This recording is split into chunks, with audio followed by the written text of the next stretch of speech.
Good day, I'm Theodore Henry, and this is your JIS News for Thursday, April 29, 2021. Government will soon be activating 211 as a singular helpline for children at risk or for anyone who wishes to report child abuse. The news was revealed by Minister of Education, Youth and Information, Favour Williams, during her sectoral presentation in Parliament yesterday. She says the ministry has approval from the Office of Utilities Regulation for the helpline, which forms part of the government's reforms to the child protection ecosystem. This helpline will be manned 24 hours by child care professionals and will be a significant addition to the child protection ecosystem. We will be launching the 211 number during this year's Child Month in May, and a further announcement will be made on the technical aspects of this important initiative. In the meantime, the Ministry of Education is working with its partners to craft a long-term good parenting campaign to encourage better child-rearing techniques within the society. Minister Favour Williams says the campaign will assist parents in raising children who are better able to fulfill their potential and be productive members of society. Madam Speaker, the issue of parenting is a sensitive one. The reality is that there is no manual that comes with our children when they're born. It is the duty of government to assist our families when they are in need and give them the support to ensure that this important thread in the fabric of society remains strong and cohesive. She says the ministry also intends to scale up the work of the National Parenting Support Commission to impact more families. Additionally, work is being done on some strategies that will allow the ministry to get an early warning signal when something has started to go wrong in the lives of children. The portfolio minister says she will speak more on this as it is developed. In other news, the Jamaica Constabulary Force, JCF, is reporting a 23% increase in the seizure of illegal firearms since the start of the year. The JCF says a total of 226 illegal firearms were removed from the nation's streets between January and April 26 this year, when compared with the similar period in 2020. Of note is the 92% increase in the seizure of deadly assault rifles.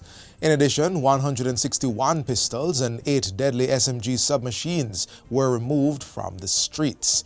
Police divisions across St. James, St. Andrews, St. Catherine and Westmoreland were commended for their dedication to rid the streets of illegal firearms.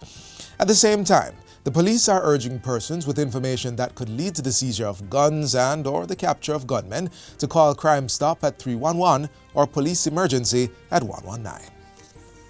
Meanwhile, the private sector has committed $5 million over 3 years in support of government's Crime Stop program. The agreement was signed on Tuesday by Sterling Asset Management and the National Crime Prevention Fund. Chief Executive Officer at Sterling Asset, Charles Ross, says Crime Stop has been making steady inroads in the challenging journey towards greater security. Among the success of the Crime Stop program are 2,701 arrests from about 29,000 tips and the payment of over $45 million in rewards. Jamaica is seeking to benefit from the $100 million development fund that the government of Saudi Arabia has established in collaboration with the World Bank for small enterprises.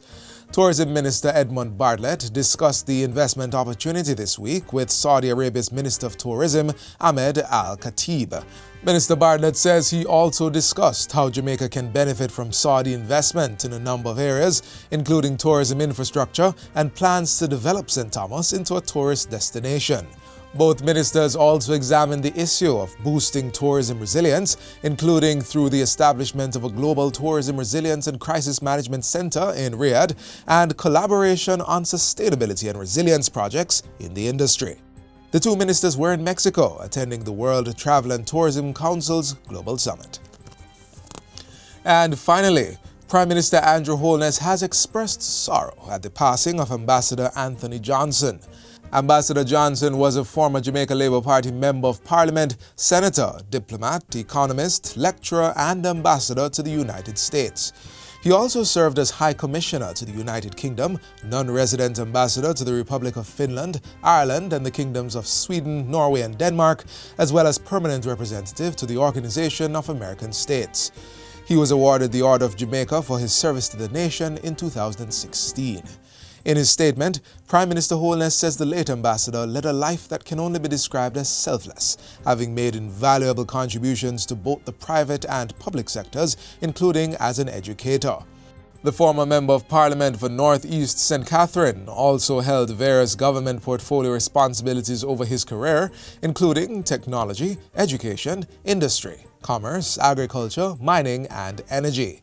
He was also the first Jamaican Council Member of Parliamentarians for Global Action.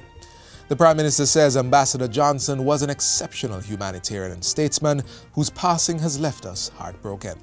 Mr. Holness has expressed heartfelt condolences to his wife and 4 children, including the Minister of Foreign Affairs and Foreign Trade, Senator Kamina Johnson-Smith, and the rest of his family. And that's it for JIS News Today. I'm Theodore Henry. Thanks for watching.